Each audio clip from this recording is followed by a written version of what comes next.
Ma intanto ciao Ciao. Sebastiano, un piacere ritrovarti, spero mi sentiate. Ringrazio anche il Centro Studi Luccini per l'opportunità non solo di parlare con Pierluigi Bersani, con te e con gli altri ospiti, ma di confrontarci con oltre 700 persone che sono quelle collegate tra piattaforma e social in questo momento.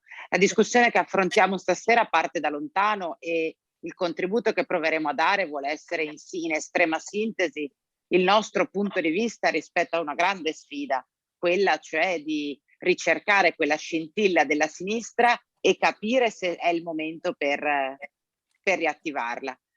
Io penso che per molto tempo ci siamo forse attardati in domande di premessa, cioè quando sarà il tempo giusto per far ripartire la scintilla, prima o dopo il congresso, prima o dopo il governo, prima o dopo la pandemia, oppure cosa determinerà finalmente questa scintilla, la preoccupazione, la necessità, il bisogno. E delle volte anche abbiamo ragionato tra noi, lo dico a Sebastiano perché è stato uno dei temi, rispetto a quale contenitore, quale soggetto potesse essere quello giusto per far ripartire la scintilla. Una domanda tutt'altro che scontata in una fase in cui il Partito Democratico, dopo le dimissioni di Nicola Zingaretti, da un certo punto di vista ha dimostrato fragilità oltre quelle che ci immaginavamo, no? Queste son tutte domande legittime, anche necessarie, che partono però dalla consapevolezza delle ragioni storiche e politiche, degli errori che ci hanno condotto fino a qui. Bersani prima diceva: "È un percorso lungo quello che ci porta ad oggi". Allora io credo che noi arriviamo qui con la necessità di capire se è il momento, se ci son le condizioni, se esiste un contenitore idoneo per ricostruire la sinistra, avendo piena consapevolezza delle incapacità della sinistra al governo di dare risposte convincenti, diverse, alternative a quelle proposte dalla destra, alle tante crisi che si sono incrociate in questi anni. Piemontesi. Le crisi economiche, le crisi sociali, le crisi politiche e si sono, dicevo, intrecciate, lasciando spesso la sinistra dentro questa illusione che il riformismo potesse essere praticato o fosse stato praticato negli anni di governo. Ma al netto del giudizio storico sugli errori e sulle incapacità, di governo di questi decenni della sinistra, io credo che dobbiamo fare i conti con l'incapacità più pesante, che è quella che è stata, a mio giudizio, quella di costruire pensiero, di andare al cuore delle contraddizioni del nostro tempo, di scegliere dentro questo tempo nuovo da che parte stare, chi rappresentare, banalmente chi difendere dentro queste grandi contraddizioni. Ecco perché io penso che il tema di oggi rispetto alla scintilla e alla sinistra non sia soltanto il quando far partire questo percorso, neanche il come, cioè attraverso quali strumenti, ma soprattutto noi dobbiamo chiederci cosa costruire, attorno a cosa ricostruire quella scintilla, per chi ricostruire quella scintilla. Ecco perché a me convince Bersani quando dice oggi il nostro obiettivo non deve essere tanto un'organizzazione politica in senso stretto, ma dobbiamo provare a verificare se ci sono le condizioni per definire un orizzonte condiviso, collettivo, dentro il quale muoversi, dentro il quale sentirci nuovamente comunità di valori prima di tutto, per noi e per le persone che hanno, come dire, l'aspettativa in questo senso. Ecco, io credo che questo orizzonte vada ricostruito, quasi da zero, nel senso che ci siamo illusi che le eredità del passato avrebbero potuto fornirci risposte facili e invece la modernità ci pone di fronte a sfide inedite. E allora io pensando a questa sera mi sono convinta che la sinistra non esiste in natura. Adesso non lo so se Flavio Zanonato, per il quale mi associo ai complimenti della laurea, che è un esperto di filosofia e di fisica, su questa affermazione avrebbe qualcosa da ridire. Però la sinistra non esiste in natura, non è un elemento naturale, non è una scoperta da fare, va costruita e a noi questa grande responsabilità. Io credo che vada ricostruita partendo dai principi che Pierluigi Bersani prima con la sua consueta carica emotiva ha enunciato, ma che soprattutto quei principi vadano praticati. Allora, il nodo che noi oggi abbiamo di fronte è sicuramente quello delle diseguaglianze. Ma a me piace parlare in particolar modo delle diseguaglianze ingiuste, cioè quelle che non dipendono dalla responsabilità di chi si trova nelle condizioni di svantaggio e sono quelle che ci fanno nascere, crescere e vivere diseguali. Ecco, io credo che quella debba essere l'oggetto della nostra attenzione e del nostro impegno. Allora, faccio un paio di esempi provando a declinare in termini concreti quali secondo me sono le diseguaglianze ingiuste. Prima di tutto, stando nell'attualità proprio di questi giorni, le scuole. Guardate, una scuola chiusa, certamente una misura necessaria di fronte alla curva dei contagi che sale, non è soltanto un edificio chiuso. Una scuola chiusa è una comunità che viene a mancare, è un presidio di democrazia che manca alle famiglie e ai ragazzi. La didattica a distanza, che bisognerebbe forse definire più didattica di emergenza, diviene lente di ingrandimento delle diseguaglianze ingiuste, appunto, non le crea, però le amplifica, ce le mette davanti agli occhi, noi non possiamo più non vederle. E queste diseguaglianze attraverso la didattica a distanza assumono proporzioni inaccettabili e la scuola, che dovrebbe essere presidio di uguaglianza, diviene diseguale, diviene selettiva. Selettiva in base al tipo di famiglia che si ha alle spalle, in base alla zona d'Italia da cui si proviene, in base alla nazionalità che si ha. Ecco, io quando prima dicevo la sinistra e la scintilla sta nei principi nei quali crediamo e che noi dobbiamo essere in grado non solo di enunciare ma anche di praticare, intendo esattamente questo. Allora, se la didattica a distanza diviene elemento di diseguaglianza in base alla famiglia che si ha alle spalle, dobbiamo dire chiaramente che i congedi parentali, così come sono pensati, immaginati e costruiti, non sono sufficienti per garantire parità di condizioni, uguaglianza di condizioni ai bambini e agli studenti.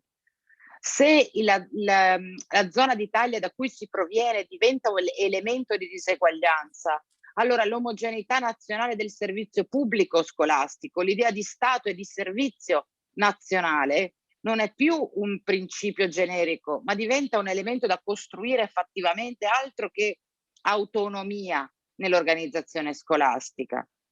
E se a maggior ragione la nazionalità che si ha diventa elemento di discriminazione dentro il servizio nazionale di istruzione, guardate, il tema della cittadinanza non è solo un principio da enunciare, ma deve essere costruito e praticato.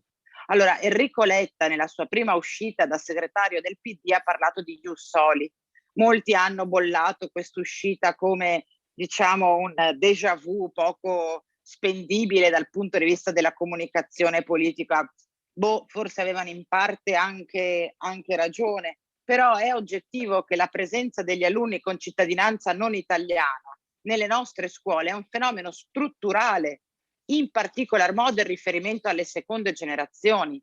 Il 64,5% degli studenti non italiani che oggi frequenta le scuole italiane è uno studente di seconda generazione. La maggioranza larga degli alunni stranieri è nata in Italia oggi.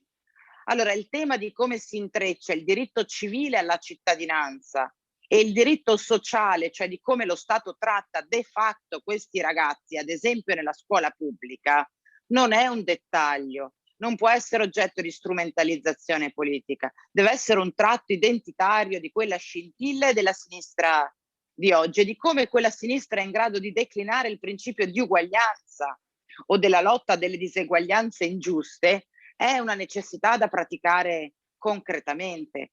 L'altra grande questione l'ha citata Pierluigi Bersani prima, io ci torno, il tema della digitalizzazione, cioè l'impatto che le nuove tecnologie hanno sulla nostra società, sul mercato del lavoro, sulla sua organizzazione. Poi ci sarà Cristian Ferrari, che saluto, che ce lo spiegherà sicuramente meglio. Però guardate che lo sciopero nazionale dei lavoratori di Amazon è un fatto politico su cui la sinistra non può tacere, non può limitarsi a delle prese d'atto. E allora dove sta la scintilla della sinistra tra la necessità di protezione dei lavoratori sottopagati, sfruttati, che possono essere, come dire, disattivati in ogni momento dalla piattaforma, ma anche la tutela delle aziende tradizionali che subiscono la concorrenza sleale. Dicevo, dove sta la scintilla tra queste necessità di protezione e la necessità di una libertà all'innovazione e al cambiamento? Perché la modernità ci pone di fronte al tema che la regolazione dell'economia delle piattaforme non può essere plasmata con forme preesistenti, preordinate, antiche di governo del mercato del lavoro e delle relazioni industriali. Ed è ovvio che su questo grande tema serve l'Europa, che ha fatto passi in avanti nell'emergenza, abbandonando, diciamo, l'impostazione dell'austerity e abbracciando una logica della condivisione, della solidarietà tra stati, ma c'è il momento in cui quei passi in avanti andranno consolidati in una governance realmente solidale e realmente di comunità, e lì serve la scintilla, quella che fa cambiare il senso della storia anche delle istituzioni comunitarie. Ecco perché io credo che per contrastare le diseguaglianze ingiuste bisogna stare dentro i problemi, riconoscerli prima di tutto, e lì sta la sinistra. Una volta che saremo stati in grado di definire questo orizzonte, questi valori comuni da declinare concretamente, potremo affrontare le domande di contorno. E quindi qual è il tempo giusto perché la sinistra si ricostruisca attorno a questa scintilla? Io credo che il tempo giusto sia oggi, perché mai come oggi le diseguaglianze ingiuste attraverso il dramma della pandemia sono diventate evidenti. E quando e il perché questa scintilla deve scattare oggi, la risposta secondo me è la necessità di sinistra che c'è oggi. Bersani parlava della finestra da attraversare, da guardare, no? Perché stanno fallendo e hanno fallito da un certo punto di vista i paradigmi del passato, e oggi serve un paradigma nuovo. Il Novecento ha seppellito, forse anche con una certa fretta, diciamo così, la dicotomia destra-sinistra, no? Le ideologie del Novecento hanno lasciato il passo.